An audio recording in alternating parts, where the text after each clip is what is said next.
बिस्मिल्लाहिर्रहमानिर्रहीम। अस्सलाम वालेकुम फ्रेंड्स, मेरा नाम दानियल अंजुम है और जैसा कि आपको पता है हमने जावास्क्रिप्ट का कोर्स स्टार्ट किया हुआ है।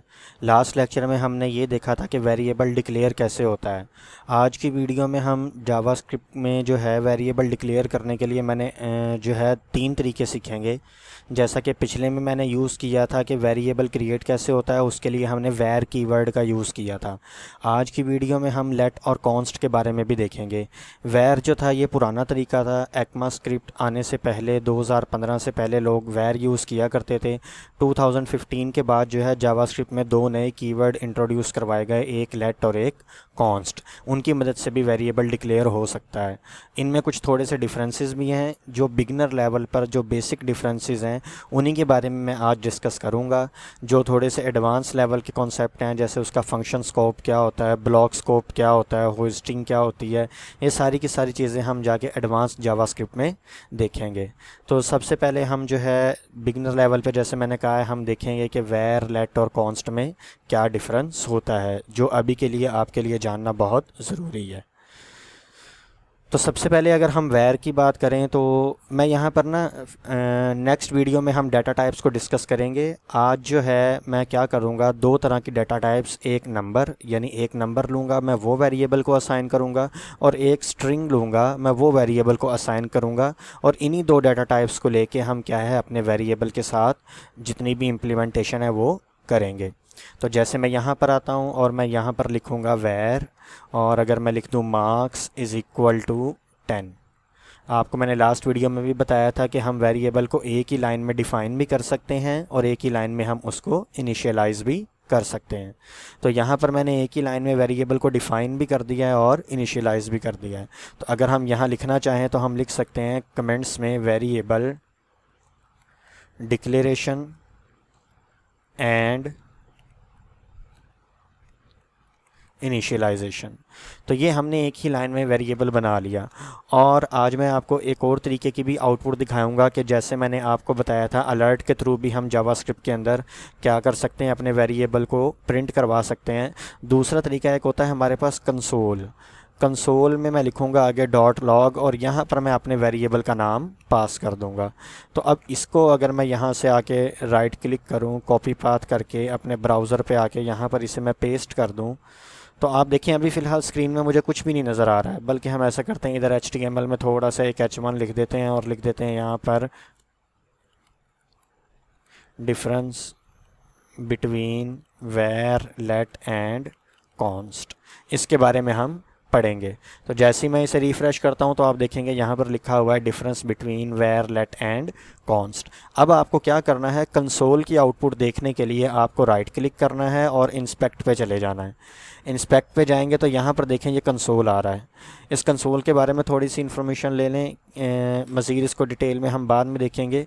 ये कंसोल हो सकता है आपके यहाँ ना आ रहा हो। आपके ये कंसोल जो है यहाँ पर अगर मैं ये 3 डॉट्स पे क्लिक करूँ तो हो सकता है आपके कंसोल इस तरह यहाँ पर आए। तो आप किसी के यहाँ पर भी आउटपुट आ सकती है और यहाँ से आप कंसोल की जितनी भी पोजीशन है वो सारी की सारी चेंज कर सकते हैं। ये वाली भी एक कंसोल की पोजीशन है, इसी तरह आप देखेंगे तो ये वाली भी एक कंसोल की पोजीशन है। मैं फ़िलहाल जो है इसी पोजीशन को प्रेफर करना पसंद करूँगा जो मेरे पास पहले आ रही थी, ये वाली। अच्छा, इस कंसोल में अगर आप देखें तो यहाँ पर क्या लिखा आ रहा है, 10 लिखा आ रहा है। अब ये 10 कहाँ से आ रहा है, अगर आप इधर गौर करें, मैं अपना VS कोड ओपन करूं तो देखिए मैंने जो मार्क्स नाम का वेरिएबल बनाया था उसमें वैल्यू मैंने दी हुई है 10। और यहाँ से मैंने कंसोल किया, मैंने कहा और डॉट लॉग, और यहाँ पर मैंने जो ये वेरिएबल का नाम था वो मैंने यहाँ पर आके पेस्ट कर दिया। अब अगर आप देखेंगे तो ये हमारे पास जो है वेरिएबल जो है नज़र आ रहा है। तो ये हमने क्या किया, वैर से अपने वेरिएबल को डिक्लेयर भी कर लिया और इनिशियलाइज भी कर लिया। दूसरी बात ये है, इसको कमेंट कर देते हैं और अब इसको ये जावास्क्रिप्ट नहीं चलाएगा, तो ब्राउज़र नहीं ओपन करेगा। यहाँ पर आके मैं दोबारा लिखता हूँ वैर मार्क्स इज़ इक्वल मार्क्स। तो मैंने यहाँ पर वेरिएबल बना लिया और यहाँ पर आके लिख दिया मैंने मार्क्स इज़ इक्वल टू 20। तो जैसे ही हमने यहाँ पर डिफ़ाइन किया और यहाँ पर हमने उसको इनिशियलाइज़ किया तो हमारे पास किसी भी किस्म का कोई एरर देखने को नहीं मिल रहा। अब की बार हमारे पास 20 वैल्यू आ रही है।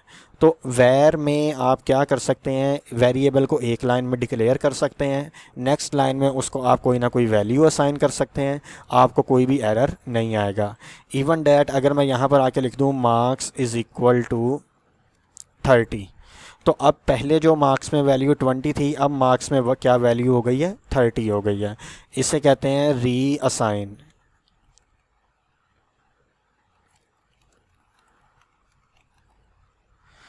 तो प्रोग्रामिंग के टर्म्स में जो हम क्या करते हैं, इसको मैं एक बार फिर कॉपी कर लेता हूँ, यहाँ पर भी कंसोल लॉग कर देता हूँ, और फिर मैंने यहाँ पर क्या किया, मार्क्स में 20 इंटर किया और फिर मैंने मार्क्स को डिस्प्ले करवाया, फिर मैंने लिखा मार्क्स इज़ इक्वल टू 30, मतलब मार्क्स में जो भी वैल्यू 20 थी मैंने ये कहा उसको रिप्लेस कर दो 30 के साथ।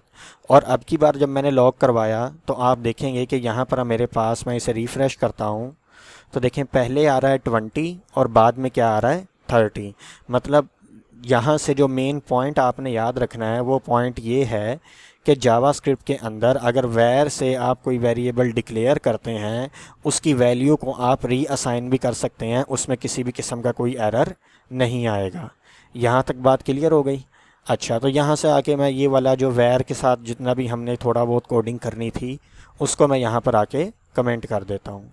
अच्छा, अब वैर के बाद दूसरा हमारे पास है लेट।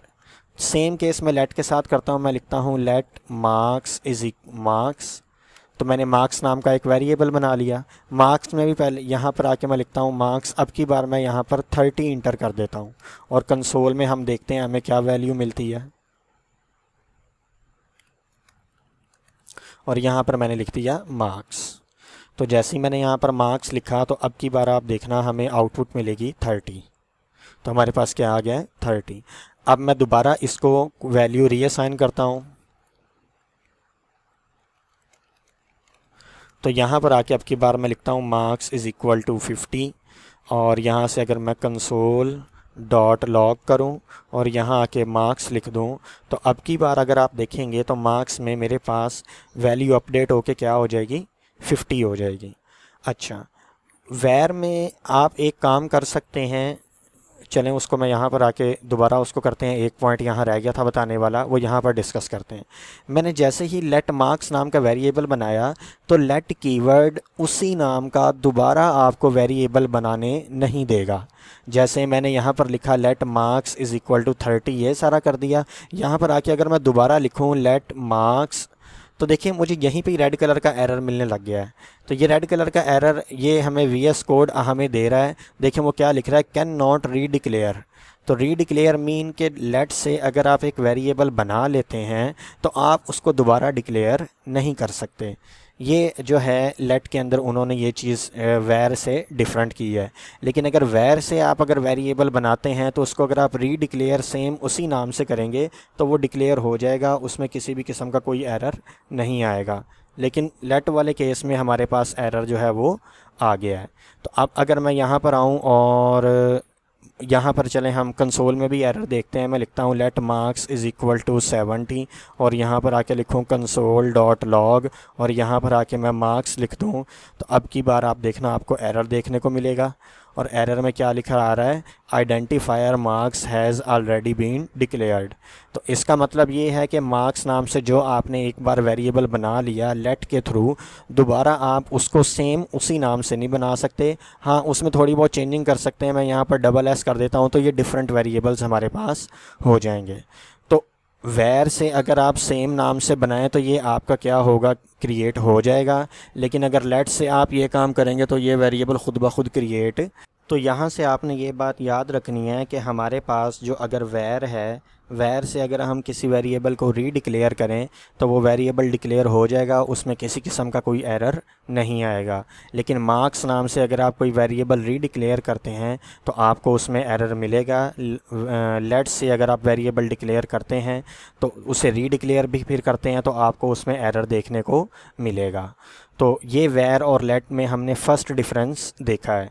इसी तरह अगर हम यहाँ पर आके इसको कमेंट कर देते हैं, अब की बार हम जो है कॉन्स्ट के साथ देखते हैं जाके। तो मैं यहाँ पर आता हूँ और लिखता हूँ कॉन्स्ट मार्क्स इज, और यहाँ पर आके मैं जैसे ही कर देता हूँ तो आप लेट में देखें हमने यहाँ पर वेरिएबल डिक्लेयर किया था, हमें किसी किस्म का एरर नहीं मिला। वैर में भी जब हमने वेरिएबल डिक्लेयर किया हमें किसी किस्म का कोई एरर नहीं मिला। लेकिन जैसे ही मैंने कॉन्स्ट से मार्क्स बनाया उसने यहीं पे एरर देना शुरू कर दिया है। और अगर मैं यहाँ पर जाके कंसोल डॉट लॉग करूँ और मार्क्स को आपको दिखाऊँ तो यहाँ देखते हैं हमें क्या एरर मिलता है। तो देखें क्या लिखा है, मिसिंग इनिशियलाइज़र इन कॉन्स्ट डिक्लेरेशन। तो कॉन्स्ट में थोड़ी सी और स्ट्रिक्टनेस आ जाती है। वो स्ट्रिक्टनेस ये है कि कॉन्स्ट कहता है आपने जिस लाइन में वेरिएबल को डिक्लेयर किया है उसी लाइन में आपने उस वेरिएबल को इनिशियलाइज़ भी करना है। मतलब यहीं पे मुझे असाइनमेंट ऑपरेटर लगाना है, इक्वल यूज़ करना है और यहीं पे मुझे उसकी कोई ना कोई वैल्यू देनी पड़ेगी। अब हमें एरर नहीं आएगा और हमें वैल्यू मिल जाएगी। तो देखिए यहाँ पर हमें क्या मिल रहा है, 40 मिल रहा है। अच्छा, तो ये अब ऊपर हमने देखा था कि कॉन्स लेट और वैर से जब वेरिएबल डिक्लेयर करते थे तो वो उसी लाइन में डिक्लेयर हो जाता था, नेक्स्ट लाइन में जाके वो क्या होता था, इनिशियलाइज़ हम उसे कर सकते थे। लेकिन कॉन्स्ट में भी एक डिफरेंस हमें देखने को मिल गया कि आपको इनिशियलाइज़ भी उसे उसी लाइन में करना पड़ता है। अब ये चेक करते हैं अगर हम रीअसाइन करें।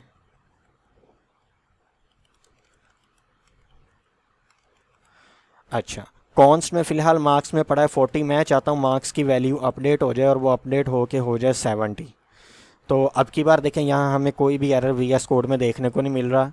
लेकिन अगर हम अपने कंसोल पे जाएं और यहाँ पर आके मैं रिफ़्रेश करूँ तो देखें लिखा हुआ है असाइनमेंट टू कांस्टेंट वेरिएबल। तो मतलब ये कि कॉन्स्ट में हमें अगर कोई वैल्यू री असाइन करनी पड़े तो उसमें भी हमें एरर मिलता है। तो ये लेट और वैर से कॉन्स्ट का एक और अलग डिफरेंस निकल आया कि लेट में आप वैल्यू री असाइन कर सकते हैं, वैर में भी आप वैल्यू री असाइन कर सकते हैं, लेकिन कॉन्स्ट में आप वैल्यू को री असाइन नहीं कर सकते। कॉन्स्ट में जो एक बार वैल्यू यहाँ पर स्टोर हो जाएगी वही वैल्यू रहेगी। तो अगर अभी प्रोग्रामिंग में आप चाहते हैं अगर आपका कोई ऐसा वेरिएबल बने और उसकी वैल्यू चेंज ना हो थ्रू आउट द प्रोग्रामिंग तो आप उसे कॉन्स्ट से डिफ़ाइन कर सकते हैं। जैसे अगर हम इसकी मिसाल अगर हम ले लें थोड़ी सी, वो क्या हो सकती है, जैसे आपको पता है मैथ में एक पाई वेरिएबल होता है, तो मैं कॉन्स्ट लिख के यहाँ पर लिख दूँगा पाई इज़ इक्वल टू 3.14159। तो ये हमारी पाई की वैल्यू स्टोर हो जाएगी और हमें पता है पाई की वैल्यू कभी भी चेंज नहीं होती, ये एक कांस्टेंट है।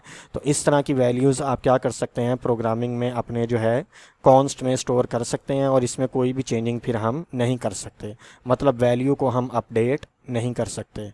तो यहाँ तक हमने देखा वैर, लेट और कॉन्स्ट में डिफरेंस। मैं एक बार दोबारा रिपीट कर देता हूँ।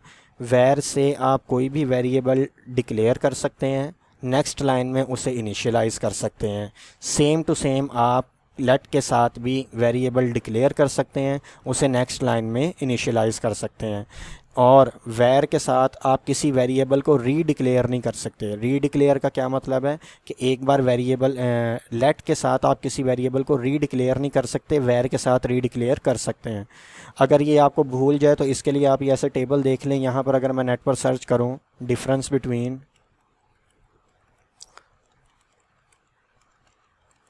लेट, कॉन्स्ट एंड वैर, जैसे लिखेंगे इमेजेस पे आप चले जाएं आपको कोई ना कोई इमेजेस मिल जाएंगी। जैसे चलें ये देखें ये इमेज हमें नज़र आ रही है, इसमें मैं कोई अच्छी सी इमेज देखता हूँ। ये देखें ये इमेज नज़र आ गई है और इस इमेज में अगर आप देखेंगे तो मैं आपको ये बात बता रहा था, इसे open image in new window कर लेते हैं। इमेज बड़ी हो गई। अब इसमें यहाँ पर ये ग्लोबल स्कोप और लोकल स्कोप को मैं नहीं देख ला, मैंने कहा था हम इसको आगे जाके देखेंगे। अभी आप यहाँ पर देखें तो वैर में रीडिक्लेयर है, यानी किसी भी वेरिएबल को दोबारा डिक्लेयर कर सकते हैं, लेकिन लेट में नॉट रीडिक्लेयर है, मतलब आप किसी भी वैल्यू को दोबारा रीडिक्लेयर किसी भी वेरिएबल को दोबारा रीडिक्लेयर नहीं कर सकते। अच्छा, उसके बाद आप यहाँ पर आके क्या कर सकते हैं, इसमें और मज़ीद नहीं लिखा है ग्लोबल, ये रहा, इसको कर लेते हैं। अगर आप इसमें देखें तो उसने क्या लिखा हुआ है, उसने लिखा है रीअसाइनेबल। प्लस प्लस का ये मतलब है जो ग्रीन है वो काम हो सकते हैं, और जो ये दूसरे कलर के हैं ये वाले काम नहीं हो सकते। तो वैर में अगर आप रीअसाइन करना चाहें तो रीअसाइन भी पॉसिबल है, अगर आप रीडिक्लेयर करना चाहें तो ये भी पॉसिबल है। लेट में अगर आप आके देखें तो लेट में रीअसाइन तो पॉसिबल है, लेकिन रीडिक्लेयर जो है वो हमारे पास पॉसिबल नहीं है। और कॉन्स्ट में अगर आप देखें तो कॉन्स्ट में रीअसाइन भी पॉसिबल नहीं है और रीडिक्लेयर भी पॉसिबल नहीं है। अभी सिर्फ मैंने इन दो बॉक्सेस के बारे में आपको बताया है, आप इन्हीं बॉक्सेस को जो है अच्छे से स्टडी करें, याद कर लें। उसके बाद नेक्स्ट जब जाके फंक्शंस पढ़ेंगे और बाकी सारी चीज़ें पढ़ेंगे, एडवांस जावास्क्रिप्ट में जाते जाएंगे, तो फिर इनके हम function scope, local scope, global scope के बारे में भी सारा का सारा हम डिस्कस कर लेंगे। तो आज हमने यहाँ तक अपना लेक्चर हम एंड करते हैं। नेक्स्ट लेक्चर में इंशाल्लाह हम डाटा टाइप्स को पढ़ेंगे।